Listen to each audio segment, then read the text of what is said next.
Ei, galerinha apaixonada pelo fantástico mundo do cinema. Tudo bem com vocês?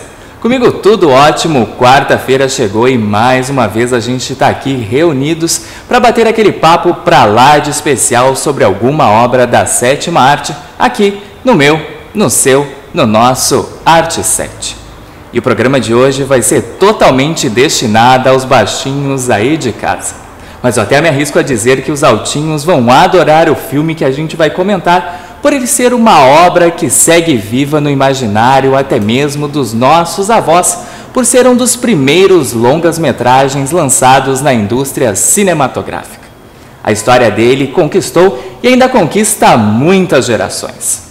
E aí, ficaram curiosos para saber sobre qual filme eu estou falando? Então se ajeitem aí na poltrona porque vocês já vão descobrir. Classic is now reborn. Every glorious adventure has been recaptured and painted with a rainbow. The celebration in Munchkinland, the flying monkeys, the rescue of Dorothy, the castle of the witch, the palace of Oz, and Dorothy's strange journey to the Emerald City to find the wonderful Wizard of Oz himself. We're off to see the wizard, the wonderful Wizard of Oz. We hear he is the Wizard of Wiz, if ever a Wiz there was. If ever or ever a Wiz there was, the Wizard of Oz is one because of the wonderful things. É, meu povo amante da sétima arte.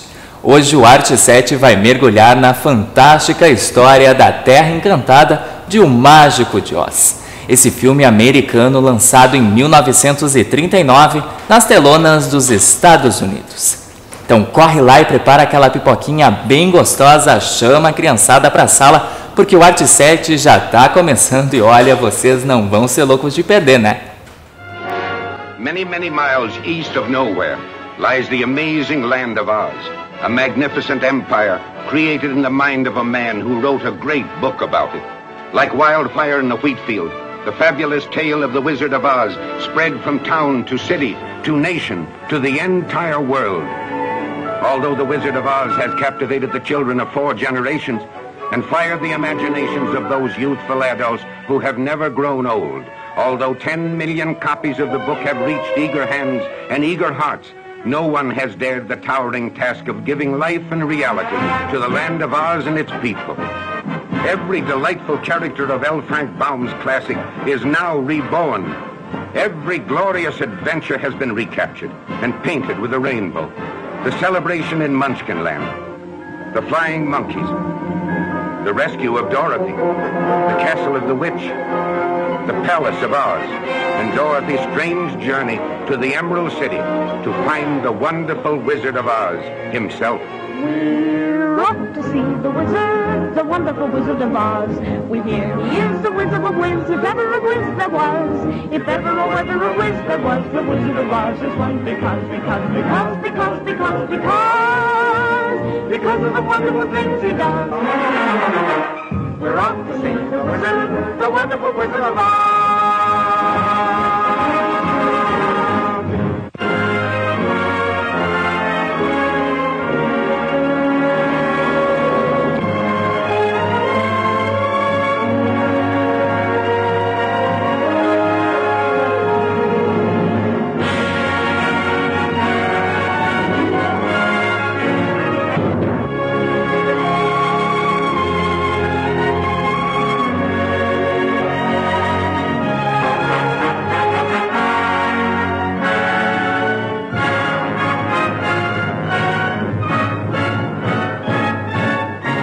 The Wizard of Oz, ou O Mágico de Oz, foi produzido pela Metro-Goldwyn-Mayer com roteiro baseado no livro infantil que leva o mesmo nome do filme e que foi escrito por L. Frank Baum.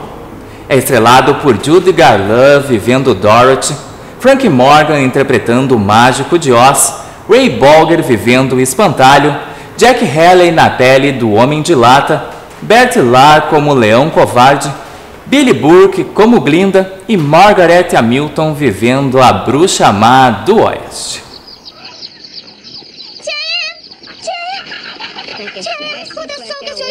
Dorothy Gale é uma garotinha de 11 anos que vive na fazenda dos tios Henry, personagem de Shelley Grapwin, e Em, vivida pela atriz Clara Blendick, no estado do Kansas, nos Estados Unidos. Após Totó, o cão de Dorothy, atacar a insuportável senhorita Gulk, interpretada pela atriz Margaret Hamilton, que, irritada, vai até Henry e Em com uma ordem judicial que autoriza a pôr Totó para dormir. No caso, senhorita Gulk queria eliminar o pobre do cachorrinho de estimação de Dorothy da face da terra. Apesar dos apelos da menina, os tios dela se sentem obrigados em cumprir a lei. Gulk então pega Totó e o coloca em uma cesta na bicicleta dela. Porém, o cachorro foge e corre de volta para a fazenda. Temendo que Gulk volte para pegar Totó, Dorothy foge. Na estrada, ela conhece o professor Marvel, um falso adivinho que deixa Dorothy fascinada com os dons que ele possui. O trambiqueiro entende que Dorothy fugiu de casa e sutilmente a persuade para voltar ao lar. Mas quando Dorothy e Totó estão voltando, surge um tornado enorme que se move pelas planícies em direção à fazenda. Os vizinhos Zack, Hickory e Hank correm com Em e Henry para um abrigo, fechando as portas antes de verem Dorothy, que não tem tempo de se proteger junto deles. A menina corre para dentro da casa e é quando uma tela de janela arrancada pelo vento voa através do quarto e bate na cabeça de Dorothy. Logo ela descobre que a casa da fazenda foi arrancada do chão pelo ciclone e está sendo levada para o centro do tornado. Olhando pela janela, a garotinha vê voando com a força do vento os animais da fazenda, um homem remando um barco e até mesmo uma mulher idosa que calmamente tricota na cadeira de balanço. Dorothy também vê Gulk pedalando a bicicleta, mas de repente ela se transforma em uma bruxa horrorosa, montada em uma vassoura e usando um chapéu pontudo. A casa começa a descer, girando até o solo e aterrissando, fazendo um enorme estrondo. Apreensiva, a menina abre a porta da casa e os olhos dela se deslumbram com o lugar maravilhoso que vem. Dorothy tem certeza que não está mais no Kansas, principalmente quando vê de uma bolha colorida surgir Glinda, a bruxa do norte, perguntando se Dorothy era uma feiticeira boa ou má. O motivo da pergunta é que os Monkins, os pequenos habitantes daquele lugar, disseram a Glinda que uma bruxa tinha derrubado uma casa sobre a bruxa má do leste, matando-a e os libertando das maldades dela. A bruxa do leste foi esmagada e o que restou dela foram somente as pernas e os pés, que usavam mágicos sapatos de rubi. Porém, uma nuvem de fumaça vermelha anuncia a chegada da bruxa má do oeste, que é igual à senhorita Gulk e ameaça Dorothy tentando arrebatar os sapatos de rubi que permanecem nos pés da irmã morta. No entanto, a bruxa do oeste não pode utilizar nenhum poder na terra dos Monkins e antes que ela possa pôr as mãos nos sapatos mágicos, eles surgem nos pés de Dorothy graças a uma magia de Glinda. A bruxa jura se vingar de Dorothy antes de desaparecer em outra nuvem de fumaça vermelha. A menina conta para Glinda que quer ir para casa. A bruxa, por sua vez, não pode ajudá-la.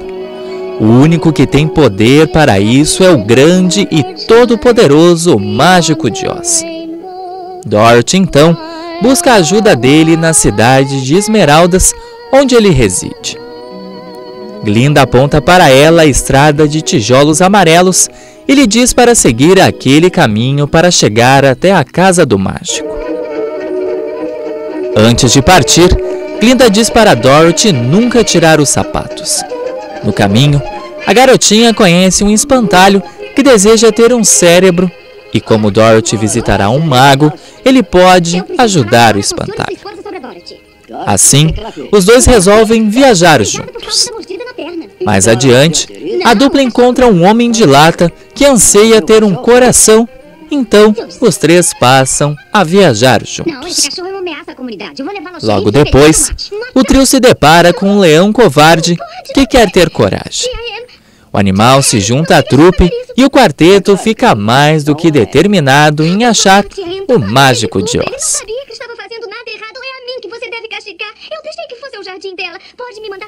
O escritor L. Frank Baum publicou o livro Mágico de Oz com o título original de The Wonderful Wizard of Oz em 1900. Nos anos seguintes, foram vendidas milhões de cópias e Baum escreveu mais 13 livros sobre Oz antes de morrer em 15 de maio de 1919. Já em janeiro de 1938, a distribuidora MGM comprou os direitos de adaptação do livro por $75 mil, uma quantia considerada recorde para a época. Depois de vários tratamentos, o roteiro ficou pronto em 8 de outubro de 1938 e foi adaptado por Noel Langley, Florence Ryerson e Edgar Allan Wolfe. Outras pessoas também contribuíram para a adaptação, mas sem serem oficialmente creditadas por isso, como foi o caso de Irving Brecker, William H. Cannon, Herbert Fields, Arthur Freed, A.Y. Harburg, Samuel Hoffenstein, John Lee Mayhew, Herman J. Mankiewicz, Jack Mintz, Ogden Nash, Sid Silvers e dos atores Jack Haley e Bert Lahr, que atuaram na produção. O Mágico de Oz foi dirigido por Victor Fleming com a ajuda de Richard Thorpe, George Cukor e King Vidor, que não receberam crédito pelo trabalho. O figurinista Adrian Greenberg foi o responsável pelas roupas utilizadas no filme. As gravações começaram em 13 de outubro de 1938 e foram concluídas no dia 16 de março de 1939. O longa teve pré-estreia em 12 de agosto de 1939, mas foi em 25 de agosto daquele mesmo ano que o Mágico de Oz entrou definitivamente em cartaz. O orçamento para a produção foi de $2.700.000 e arrecadou de bilheteria a marca de $3 milhões. A escolha do elenco de O Mágico de Oz foi bastante problemática, com atores trocando de personagens repetidamente no início das gravações. A principal mudança ocorreu com o papel do Homem de Lata. Ray Bolger originalmente o interpretaria e Buddy Ebsen seria o espantalho. Porém, Bolger estava insatisfeito com o papel e convenceu o produtor Mervyn LeRoy a reescalar ele como espantalho. Personagem esse que foi vivido pelo ídolo de infância de Bolger, Fred Stone, em 1902. No início, Ebsen não reclamou da mudança, mas 9 dias após o início das gravações, ele acabou tendo uma reação alérgica devido à maquiagem que usava à base de alumínio e, consequentemente, ele, que acabou ficando em estado grave, teve que ser hospitalizado e acabou deixando o projeto. Jack Haley assumiu o personagem já no dia seguinte, mas dessa vez a maquiagem foi substituída por uma pasta à base de alumínio. O papel de Dorothy foi oferecido a Judy Garland já no início da produção, em fevereiro de 1938. Mas depois de escalada, foi cogitado pelos produtores da MGM que ela seria substituída por Shirley Temple. Porém, eles não conseguiram a liberação da atriz pela Fox e os outros executivos da produtora acabaram vetando essa ideia. Ela ainda não está vindo, doutor. Ela machucou você? Ela tentou, não foi? A consideração de Shirley Temple para o papel de Dorothy impulsionou a Fox a produzir um filme que eles próprios desconheciam. Sabendo bem do grande potencial do projeto de O Mágico de Oz, a produtora não apenas negou a liberação da atriz para a MGM, mas como também decidiu escalá-la para uma produção rival, O Pássaro Azul. Graças à complexidade dessa produção da Fox e à decisão de gravá-lo repentinamente, O Mágico de Oz chegou aos cinemas americanos um ano antes de O Pássaro Azul. E enquanto a produção da MGM conseguiu uma boa arrecadação, O Pássaro Azul não conseguiu alcançar o mesmo sucesso.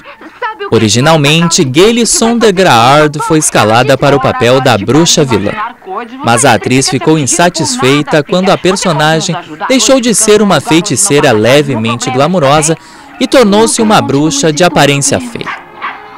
Gayle largou o projeto e foi substituída por Margaret Hamilton. Em 25 de julho de 1938, Bert Lahr foi contratado para viver O Leão Covarde.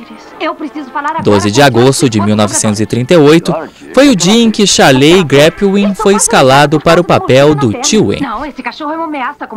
Frank Morgan juntou-se ao elenco em 22 de setembro de 1938 como protagonista Mágico de Oz. E o ator chegou a fazer um teste de maquiagem que o deixava parecido com um personagem descrito no livro de L. Frank Baum, mas essa ideia logo foi descartada. Ainda aconteceram 5 testes até se chegar à caracterização final do Mágico de Oz. As canções foram gravadas em um estúdio antes do início das filmagens. Algumas das cenas foram concluídas enquanto Buddy Ebsen ainda estava no elenco.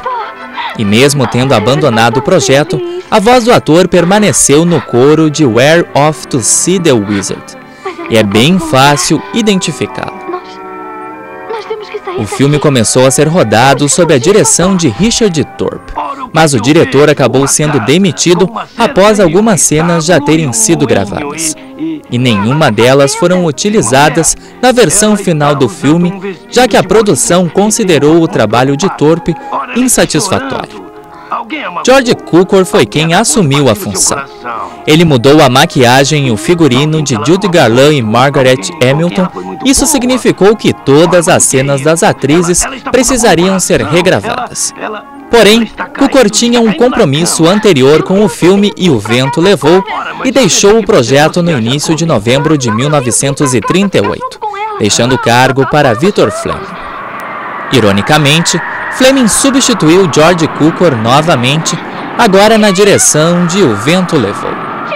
King Vidor assumiu a direção para terminar as filmagens, que eram basicamente as cenas em preto e branco da fazenda no Kansas.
Bruxa boa ou uma bruxa má?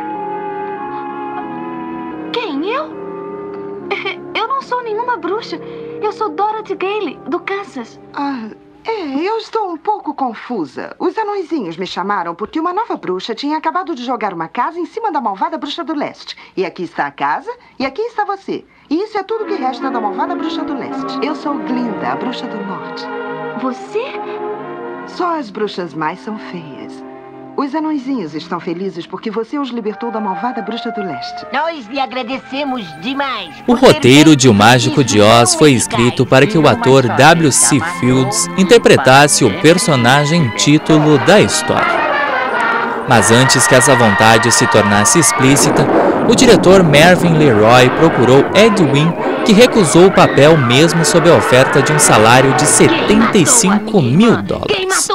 LeRoy acabou cedendo à vontade dos roteiristas e chamou W.C. Fields, que por sua vez queria receber $100 mil para protagonizar o Dom.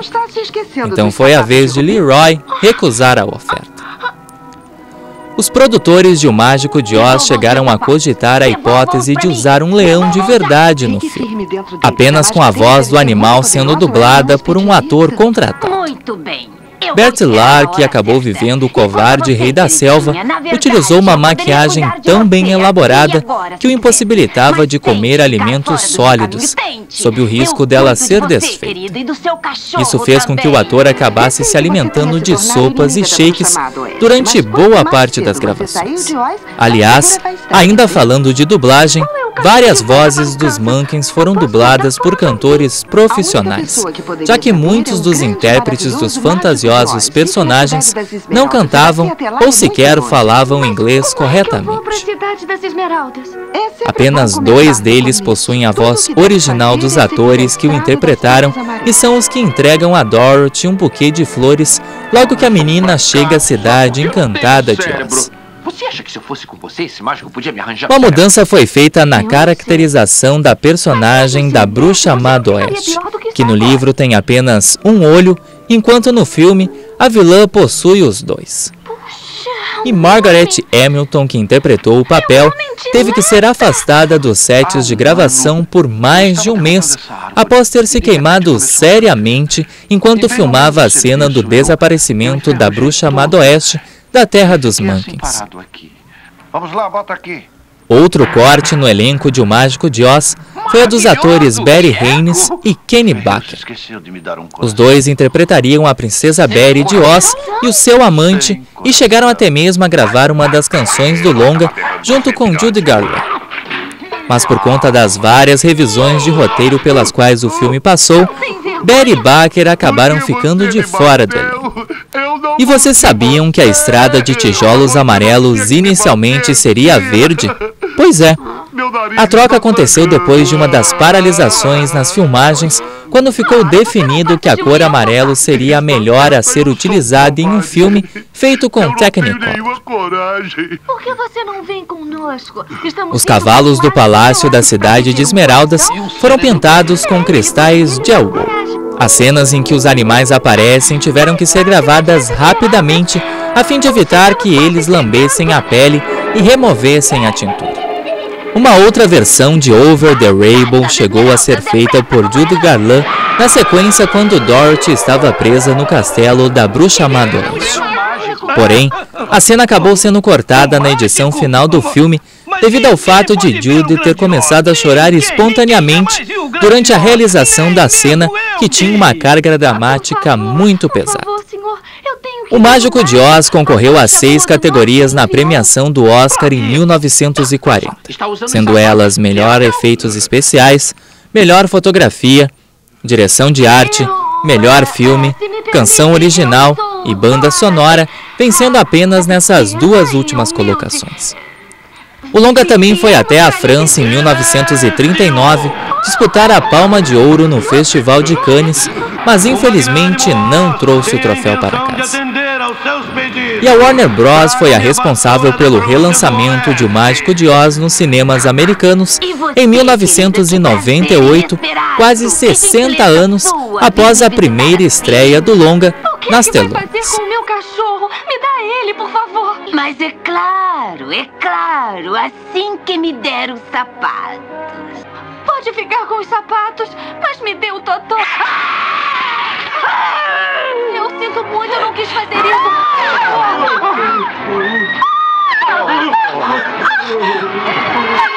Que tal um pouco de fogo, espantalho?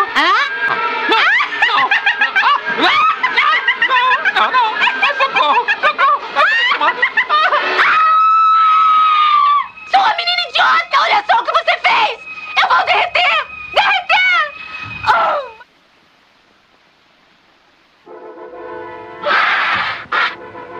Ela está morta. Você a matou. Viva a Dorothy! A bruxa malvada está morta! Viva! Viva Dorothy! A bruxa malvada está morta! A vassoura. Podemos ficar com ela? Por favor, leve-la com vocês. Ah, muito obrigada. Ora, qualquer um pode ter um cérebro. É uma coisa muito vulgar. Portanto, com a autoridade que me foi investida pelo sábio comitê da universidade, eu tenho a imensa satisfação e honra de lhe conferir o título honorário de DEP. Você está confundindo coragem com sabedoria. Portanto, por conduta meritória, extraordinário valor e notável bravura contra bruxas malvadas, eu lhe concedo a tripla cruz. Você agora é membro da Legião da Coragem. E quanto a você, meu amigo galvanizado, você quer um coração. Não sabe como tem sorte por não ter um. Em consideração à sua bondade, eu tenho o prazer neste momento de presenteá-lo com uma pequena amostra de nossa estima e afeição. E lembre-se, meu grande amigo sentimental, que um coração não se julga por quanto você ama, mas por quanto você é amado pelos outros. Vai poder me ajudar? Diga que pode. Você não precisa mais de ajuda, querida. Você sempre teve poder de voltar para o Kansas. Sempre tive? Então por que você não disse isso antes? Porque ela não teria acreditado em mim. Ela teve que aprender por ela mesma. O que você aprendeu, Dorothy? Se eu jamais voltar a buscar os anseios do meu coração, não irei procurá-los além do meu próprio quintal. Porque se não estiverem lá, é que nunca foram realmente meus. Eu estou certa? Completamente certa. Então feche os seus olhos e bata os tornozelos 3 vezes. E diga para você mesma: não há melhor lugar do que a nossa casa. Não há melhor lugar do que a nossa casa. Não há lugar melhor do que a nossa casa. Não há lugar melhor do que a nossa casa. Não há lugar melhor do que a nossa casa. Não há lugar melhor. Acorde, meu Que bem. a nossa casa. Mas eu deixei vocês, tio Harry. Aí está o problema. Eu tentei voltar por muitos dias. É claro. Não. Lembra-se de mim, é? Sim, Seu velho amigo? E de mim? sim. Lembra-se? Não esqueceria meu rosto, né? Não. Mas não foi só um sonho. Havia um lugar e você estava lá. Ninguém acredita em mim? É claro que acreditamos, Dorothy. Ah, mas de qualquer modo, eu e Totó estamos em casa. E este é o meu quarto. E vocês todos estão aqui. E eu nunca mais irei embora. Nunca mais, porque eu amo todos vocês. E tia Em, não há lugar melhor do que a nossa casa. O Mágico de Oz, a primeira versão dessa mágica, encantadora história, foi o especial que a gente preparou para comemorar o Dia das Crianças aqui no Arte 7. Então eu espero que os baixinhos aí de casa e os altinhos também tenham gostado do programa, porque foi tudo preparado com muito amor e carinho, pensando em vocês que são amantes da sétima arte. E eu quero deixar reforçado aqui para quem ainda não sabe que o nosso encontro para falar sobre o fantástico mundo do cinema já está mais do que marcado.